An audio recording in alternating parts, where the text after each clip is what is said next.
ઊંડો ઊંડો ધણી કીધું આ બગડા કામળિયાએ સાક્ષાત ગંગાજી લાવ્યા. ઈ બજરંગદાસ બાપુની માથે આ આક્ષેપ આવ્યો કે આપણું કરાયું બજરંગદાસ. પછી શિવમૂર્તિજી દ્વારકીના ગુરુભાઈના રામભાઈ મહેમાન ફરી 35 જણાની ટુકડી તૈયાર કરી. એ ભાવો એટલે હું બજરંગદાસ મારા ગુરુને માર્યા છે એને મારવો છે. બજરંગદાસ બાપા બગડેશ્વરની માથે મેદાન પાછળની સાધના વાવાઝોડામાં એ ભટલો વયો ગયો અને ત્યાં કામળિયા દાદાની દેવી જેણે બગડેશ્વરની માથે કમળ પૂજા ચડાવેલી. બાપાનું મસ્તક દક્ષિણ તરફ એના પગ ઉત્તર તરફ. 35 ગણા મકાણાથી બગડેશ્વર દાદા નીચે એવો પુલ છે. ગાયો બોલતા શબ્દ ન બોલવાના શબ્દનો પ્રહાર થાય. હાથા પ્રકારના અવના હાથમાં ગાડિયા કરવાણીઓને લાકડી. એ વખતે આ યુગ પુરુષ જેના હૃદયમાં રામ હોય, તેના હૃદયમાં હનુમાન મિત્રો અને તેનો બધા હૃદયમાં નહીં પણ એના રોમે રોમમાં રામ છે. હે ભગવાન, હે સચ્ચિદાનંદ, હે વૃષભધ્વજ, હે કાળના કાળ, હે દેવના દેવ, હે મહાદેવ, હે ગજરાજ, હે બગડેશ્વર મહાદેવ, મારો ઈષ્ટ રામ ને રામનો ઈષ્ટ તું. આ દેવ એક પાણાની લાજ આવ્યા છે. ત્રીજા પ્રાર્થના થઈ. બાપાના પગના તળિયાથી આગે 2 ફૂટ કોઈ આપણું બેરલ આકાશ કર્યો. એટલો પ્રકાશ બાપાની આંખો બંધ થઈ ગયા હોય તીક્ષ્ણ પ્રકાશ. ઈ પ્રકાશમાં બાપાને શિવ અને પાર્વતી જગદંબાના દર્શન થયા. અવાજ આવ્યો, તું શા માટે ડરો છો? તું કોને શરણે છો? આનંદ આનંદ આનંદ અવાજ આવ્યો. જ્યાં બાપાની આંખ ખુલી પ્રકાશ અદ્રશ્ય પ્રકાશ હાજર છે. એ વખતે બજરંગદાસ બાપુએ નિશાસો નાખી પ્રાર્થના કરી, બગડેશ્વર મહાદેવ હોય તો મારી ધર્મ મર્યાદા, મારી ગુરુ મર્યાદા અને એક મારા ભેટની મર્યાદા તો ધરવાની હોય. મિત્રો તપાસ કરવી હોય તો કરજો. બજરંગદાસ બાપા હતા ત્યાં સુધી બરાબર. આ વાત કોઈને ખોટી લાગે તેની સાબિતી છે કે બજરંગદાસ બાપુએ મને ઉપકારને માટે જીવનો ઉદ્ધાર કરીને બીજું શિવલિંગ બગડેશ્વર મંદિરમાં પધરાવ્યું. બગડેશ્વર મંદિરમાં 2 શિવલિંગ તપાસ કરજો. બાપા હતા ત્યાં સુધી દરરોજ બગીચામાંથી બીલીપત્ર ફૂલ પુષ્પ ઉતારી અને બગડેશ્વર મહાદેવની પૂજામાં મોકલતા. 10 સોમવારે બાપા રુદ્રી કરતા. મહત્વનો રુદ્રાભિષેક બાપા કરાવતા દર સોમવારે. અને અત્યારે મિત્રો કોઈનો 2-5 લાખનો ખાવ હોય તો બાપાનો ખાવ પછી ભરાય, હનુમાનજીનો ખાવ પછી ભરાય, રામજીનો ખાવ પછી ભરાય. અને ત્યારે ખાવ બગડેશ્વર મહાદેવનો થાય છે. એ ખાવમાં 125 રૂપિયા, 1.25 કિલો દિવેલ, 1.25 કિલો ડુંગર અને 1 કિલોથી મૂકીને કાયમી કોઈનો ખાવ હોય ત્યાં ખાવ ધરાય છે. આ ઉપકારની યાદી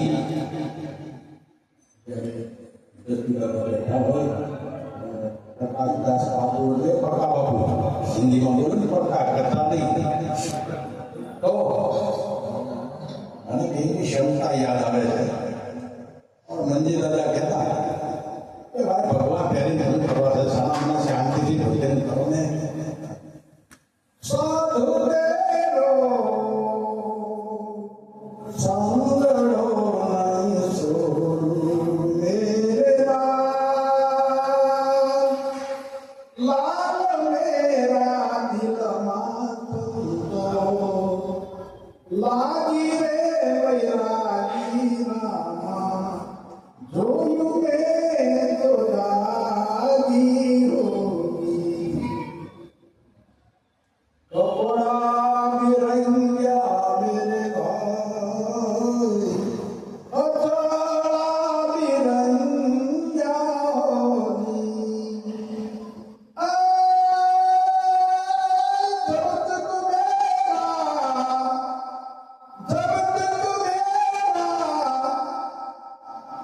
માઈ માનવ રંગ્યા દેવા લાલ મેરા દિલમાં સંતો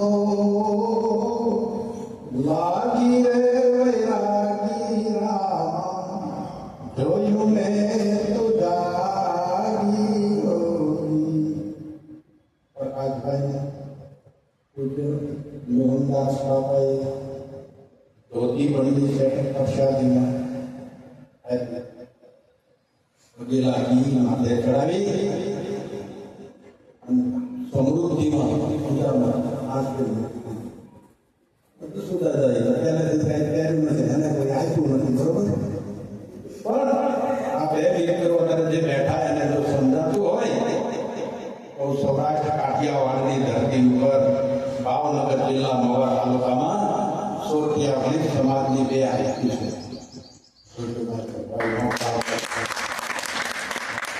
પ્રકાશભાઈ આમ કરે છે, દસુભાઈ આમ કરે છે, પણ તું હું કરે એનો વિચાર કરે પેલા આ પેઢીનું હું નામ ઉડાડો છો. કદાચ જાતા હોય કોઈ સીધા માર્ગ માર્ગ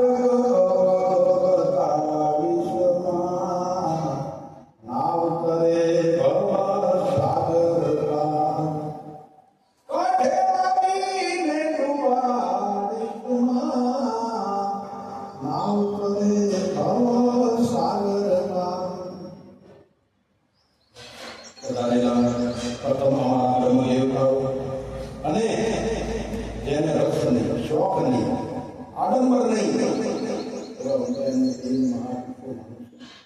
મંજી દાદાએ આખી જિંદગી ભેટ ન આપે કોઈ તો અંગ્રેજ માટે ભેટ કહેતો છો.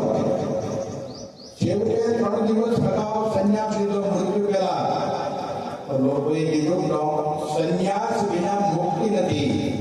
અંગ્રેજ મહારાજે મૃત્યુ પહેલા 3 દિવસે સંન્યાસ લીધો. એટલું મોટી કરી હિમાલય ડુંગરા જેવી ભૂલ છે. એને 3 દિવસ અગાઉ સંન્યાસ લીધો નહોતો, 3 દિવસ પહેલા એને જાહેર કર્યા. બધા જેવા જન્મથી સંન્યાસી હોય, કંઈક લઈને આવ્યા હોય, કીર્તિ ઊંટા કોટડા પાડ્યા નહીં પડે ના એ કોઈનું પાડ્યું કોઈથી પડતું નથી. હું તમે ગમે એ મહેનત કરશું મિત્રો તો આ અન્નક્ષેત્રની જે રોટી અપાય ને કોર આપણી ખાંડી નહીં થાય. આપણે પાપના ભાર બાંધવાના છે. આ બે મિત્રો એક મહા અવસ્થામાં વધારે તો નથી કહેતો, અને ઘણી વખત કોઈના વખાણ કરી તો બહુ ગમતું ન હોય. નિષ્ઠાવાન માણસનું કાર્ય છે. અને જેને મગજ આદર્શાની હોય વાહણે સુધી વખાણ કરવા એને મજા આવતી હોય. આ વ્યક્તિઓ સ્ટેરિકલ નથી, પ્રેક્ટિકલ છે, કઈ કરી બતાવવાનું. હવે યજ્ઞનારાયણ ભગવાન વેદ મંત્રોના ઉચ્ચારથી વિધિ વિધાનથી પૂર્ણ થયો. યજ્ઞ પૂર્ણ થયો એટલે મહાયજ્ઞ થોડો પૂર્ણ થયો, થોડો બાકી છે. મહાયજ્ઞ એટલે હરિહર સદાને માટે આપણે કીધું તો થતું નથી, પણ પ્રાર્થના કરીએ છીએ કે બજરંગદાસ બાપુએ એક ભંગી મહિલા પ્રસિદ્ધિમાં હતી અને એને લાખ બધું અન્ન આપ્યું, એક જોડી કપડા આપ્યા, 10 રૂપિયા જેથી પાવડીમાં પણ બાદરો મળે તેથી. અને એ જ્યારે એને 3 મહિના પ્રસુતિમાંથી ઉભા થયા પછી બાળકને પગે લગાડવા આવી અને ભારત દેશની એક મહિલા ભૂકા એટલું બોલી હતી અમે તો બહુ પાપી માણસ, આપણે શું આશીર્વાદ આપીએ કે પાણી વિનાનું માછલું સફળતું હતું એ માટે મારો બધો પરિવાર અન્ન વિના સફળતો હતો. તમે અમારી શુદ્ધાને શાંતિ આપી, આપની શક્તિ ભક્તિ મુક્તિ યોગ તપ જપ સર્વ સવાયું રહે તમારા નામના નેજા પ્રત્યે. અમને જે તમે અન્નથી ખાયા સારી સૃષ્ટિને તમે અન્નથી ખાઓ અને તમારો અન્નનો પ્રવાહ અખંડ રહે. ભૂખ્યા ભોજન રસોડામાં અન્નનો પ્રવાહ કરે દિન પ્રતિદિન બધાય જેમ વાપરો કેટે કેટેથી ખોળે આ અન્નદાન પૂરે.